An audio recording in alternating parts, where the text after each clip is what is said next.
Photo by Michael Hickey. Getty ImagesThe 2019 NFL Scouting Combine will begin next week and will officially kick off the scouting process for the offseason. This offseason, the Detroit Lions will look to general manager Bob Quinn to fill in any remaining holes on the roster. Some positions that should be high on the list include defensive end, cornerback, tight end, wide receiver, and offensive guard.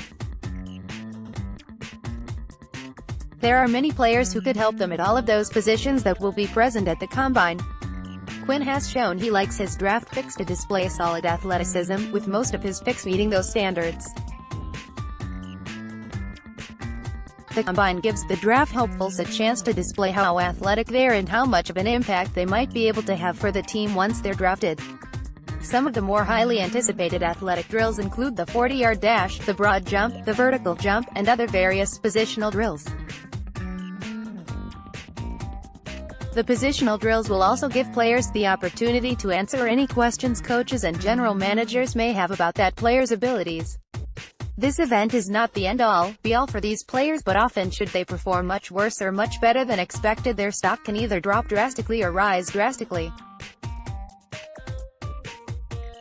There are many players the Lions will be watching, however there are a select few that still have some questions to answer about their abilities. The Combine will give fans, analysts, and teams alike the chance to get answers to any questions they may have. There are 3 players in particular that Lions fans should try to watch during the Combine. 2 have a specific question that many people would like to see answered, and 1 is just a possible player the Lions could look into drafting that should be fun to watch at the Combine. Next, a body-catching wide receiver. Page 2. Use your arrows to browse. Photo by Scott Cunningham. Getty Images. Isabella is a name that you should be very familiar with at this point. Many have pointed to him as a possible target to replace Golden Tate as the Lions' new slot receiver. And after a strong senior season and an impressive Senior Bowl performance, his name is only getting more buzz as the draft process drags on. While he absolutely deserves every bit of attention he is getting, there are still some questions he needs to answer before I would be completely comfortable spending a third-round pick on him.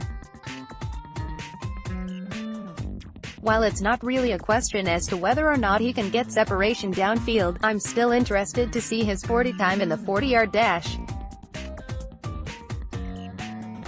The biggest question I have about him is how he performs during the gauntlet drill. This drill is when the receiver runs from one side of the field to the other, catching footballs thrown to him from different positions on the field. NFLRegionalCombines.com can probably explain it better than I can, however, so here is their description of the drill. 1. Player begins drill with 2 initial throws and catches prior to starting the movement portion of the drill. 2. After player catches the 2 initial throws, player will run across the field towards the opposite sideline, catching balls from throwers, alternating between each side. 3. Player will repeat the drill going in the opposite direction. This drill will be especially important for Isabella because he will often do what is known as body catching the football. He will let the football travel all the way to his chest before securing the football. In the NFL, this is not ideal for receivers because they need to be able to make contested catches and secure the football with their hands, not their body. If he performs well in the gauntlet and in other receiving drills with minimal drops and body catches, then I will be all aboard the Isabella train and will lobby for him to be the Lions' third-round selection. However, if the issue continues to plague him, then the Lions should not entertain drafting him until the 4th round at the earliest. Next, a freaky athletic tight end. Use your arrows to browse.